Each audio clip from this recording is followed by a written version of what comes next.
Fa re tswela pele baitseanape ba tsa sepolotiki ba re KwaZulu-Natal e tshwanetse ya amogela le go itlwaetsa tsamaiso ya dipuso tshwaraganelo. Se jaaka ANC le IFP di fentse Maleka le Koko mo dipholong tsa ditlhopho tlaleletso tsa go salegale. Se se bakileng gore ba eme ka manno a le 17 le Koko ka go lekana mo masepaleng wa selegae wa Umzombe. Ditlhopho di lerilwe ke go belesediwa ga mokhanselara a le mongwe le go rola tiro ga bakhanselara ba le batlhano ba ANC. Botlhano jono bo ikamagantse le lekoko la Umkhonto wesizwe le mo maitekong a lona mo ditlhophong tse le gapile manno a le mangwe mo dikgaolotlhophong di le 3. IFP e fentse ditlhopho tlaleletso tseo di neng di gaisanola go gaisa kwa dikgaolotlhopho di le 3 go tswa go di le 3 kwa masepaleng wa selegae wa Umzombe kwa borwa jwa Limpopo la KwaZulu-Natal. Ditlhopho tlaleletso kwa bo masepaleng ba bangwe DA e fentse kgaolotlhopho eo e neng e laolwa ke ANC kwa Newcastle, mme kwa Umzimkhulu ANC e fentse gape kgaolotlhopho eo. IFP e fentse kgaolotlhopho eo e neng e laolwa ke Abantu Batho Congress kwa masepaleng wa Umvoti le go gapa e nngwe go tswa go ANC kwa Mthonjaneni, mme lekoko leo ke lekoko le legolo kwa masepaleng. We want to urge the community of KwaZulu-Natal that the IFP is going to deliver services to them, and all the wards that we have won are going to make contributions to the municipalities that we are going to participate in. So as the IFP, we are very pleased and want to thank all the people of KwaZulu-Natal for supporting the IFP. We were shocked by the results that we have received on the national and provincial elections, but they have shown us that they are still trusting the IFP. Kwa Umzombe ANC ine ina le ditilo di le 21 go tswa go di le 39 kwa lekgotleng, fa IFP ina le manno a le 14. Dipholo tsa ditlhopho tlaleletso tseno di raya gore ga gona lekoko le le fentseng go ka busa le le nosi kwa masepaleng ono. Baitsanape ba re makoko a dipolotiki kwa profenseng eno a tla tshwanelwa ke go ithuta go dirisana mmogo. Coalitions are not new. We started seeing coalition government in the local sphere of government. And our experience in South Africa with coalition governments does not inspire confidence, is not looking good, because clearly the political parties are failing to work together for different reasons. But I think that here in KZN, parties have to get used to working together. IEC ya re palo ya batlhophi kwa profenseng eno e ne le diperesente di le 47, mme palo e kwa tlase e nile kwa Newcastle ka diperesente di le 18 le kwa Umvoti ka diperesente di le 26. Komishene ya ditshwanelo tsa botho e tlhatlhetse kopo kwa kgotlatshekelo ya tekatekano kgatlhanong le tokolo ya palamente e sekegilweng ya lekoko la DA Renaldo Gous. Tebang le video ya gagwe ya tshotlo le thogako tsa sebomorafe e tletsetseng mo mafaratlhatlheng. E buile mo pogelong gore e tsibositswe ke setšhaba ka ga video e, mme e sweditse gore ditshwaelo tsa ga Gous ke tsa letlhoyo. DA yona ya re e netefaditse fa video e le ya mannete e seng ya mafosi jaaka go ne go belaelwa. Ya re e tlile go tsaya dikgato kgalemo kgatlhanong naye. Gous yo e neng e le mokhanselara mo masepaleng wa Nelson Mandela Bay o nnile kgangkgolo e sale a ikanisiwa jaaka tokololo ya palamente go salegale. Ga se lwantlha Gous a tlhagelela mo videong ka ditshwaelo tse di ferositseng ba le bantsi dibete. O ne a re ka 2019 a tlhagelela lwantlha ka video e nngwe e moeteledipele wa lekoko John Steenhuisen a neng a mo sireletsa a re ditshwaelo tsa gagwe ke tsa bošwa ka nako eo Gous e neng e le moithuti kwa yunibesithing. Gous ene a re le fa ikotlhala ditshwaelo tseno ga bone di na le thogako ya sebomorafe. Renaldo Gous has been suspended from party activities in the Democratic Alliance with immediate effect.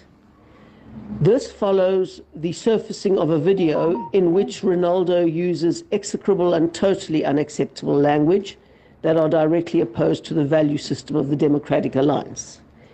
His case has been referred to the Federal Legal Commission, and if he wants to state his defense, he will be able to do so there. But till then, he is suspended from all party activities, and we await the outcome of his disciplinary hearing.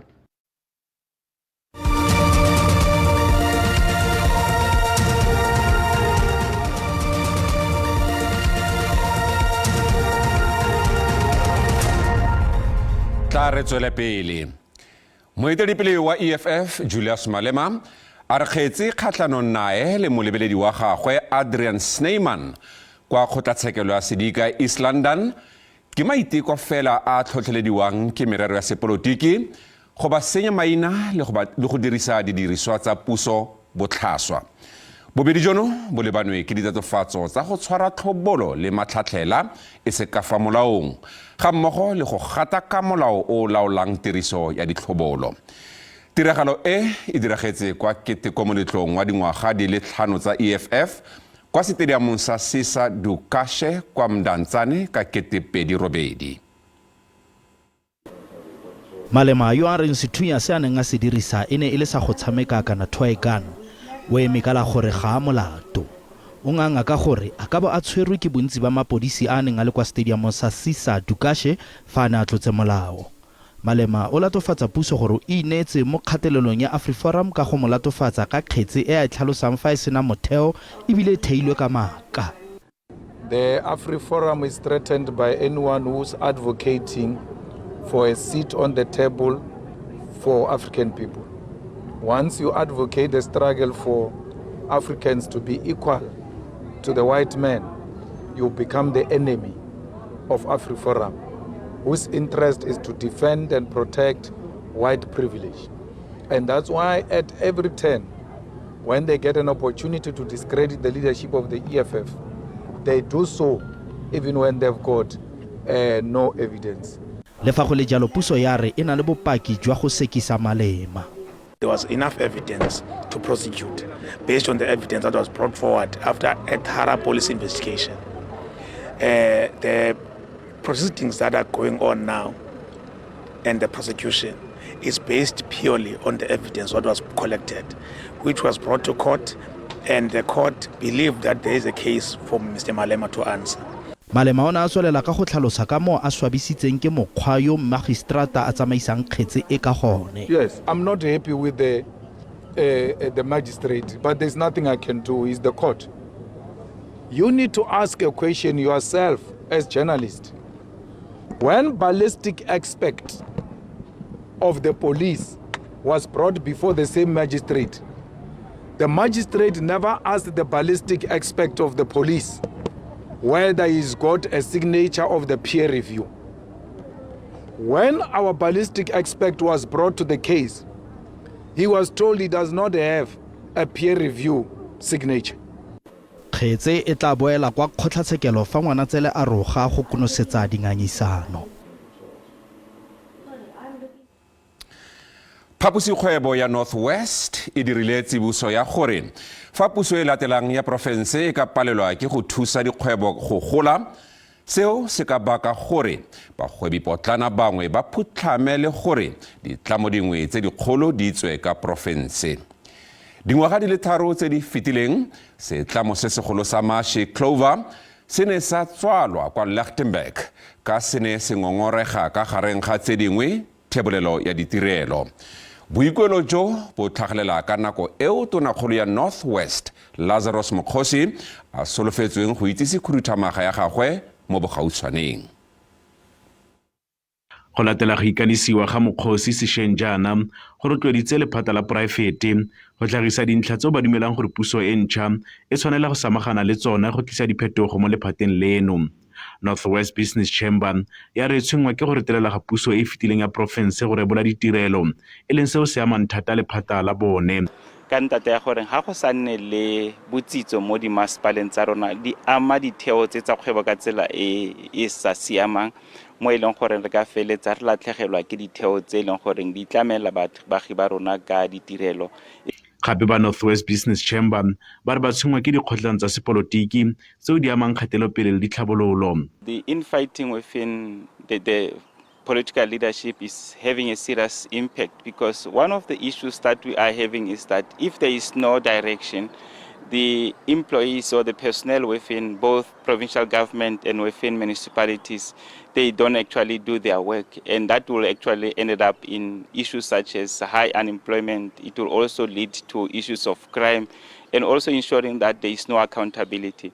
Gabagare baeteledipele ba di-federation tsa mekgatlho badiri ba boleditse boikolo ba bone ba gore puso e tlhole ditiro. Tla tshwanna ke gore re nne disanyana re ka sekaseke gore a maano a tsentsweng tirisong a go tsosolosa ikonomi ya bokone bophirima a re direla, mme re dumela gore ge re ka nna fa fatshe ra semalagana le kgang eo re tla kgona gore re tlhole ditiro tse dintsi re tsositse madirelo otlhe a leng teng mo nageng ya rona. Re ka labalabela fela go bona puso e ka qala go nka ditabatabelo tsa basebetsi ka matla, ba bule mesebetsi, ba fane ka thuto ya mahala. Ntle le qeaqeo ditabatabelo tsa ba dikojwana di mahetleng di ntse di tlo hatikela jwalo ka di ile tsa hatikela 30 a fetileng. Afrika Borwa hana jwale ho na le mathata a tlala, ho hloka mesebetsi le tekatekano. Re sa lefong go ya ka mokhuduthamaga wa pele wa matlole mo Northwest Motlalipule Kgosho, ikonomi ya porofense e tla gola ka 1.5% ka ngwaga go tloga monongwaga go fitlha ka ngwaga wa 2026.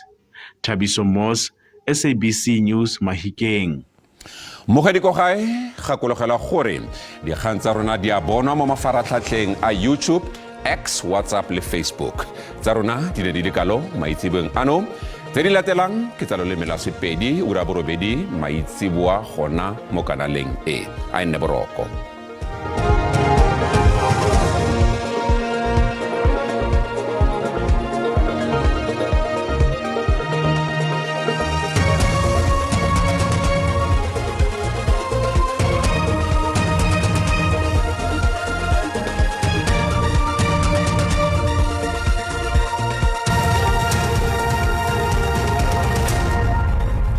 ke leboga mmusi ke le dumedise babogedi ko gae a re lebelele maemo a bosa bosigo jo fa re lebelela mo botlhaba jwa naga go tla nna le gone go na le masarasarana pula diperesente di le 30 mme re lebelela ka moso ga re lebelela gape mo botlhaba jwa naga go tla nna le gone go aparelwa ke mouane mme masarasarana pula na le gone go tswelela ka diperesente di le 30 fa re lebelela mo bophirima jwa naga go tla nna le gone go na le lekhubu la moya o tsididi ba maemo a bosa ba na le gone go re tsibusa ka diphefo mo bogare jwa naga go a go bokone jwa naga mme re lebelela gape ko karolong ya le teng go tla nna le gone go nna le diphefo fa re lebelela ditemperature tsa rona Gauteng go tla nna le gone go nna tsididi mo Johannesburg ka digata di le 4 go a go di le 21 fa re lebelela Free Enege ka digata di le 2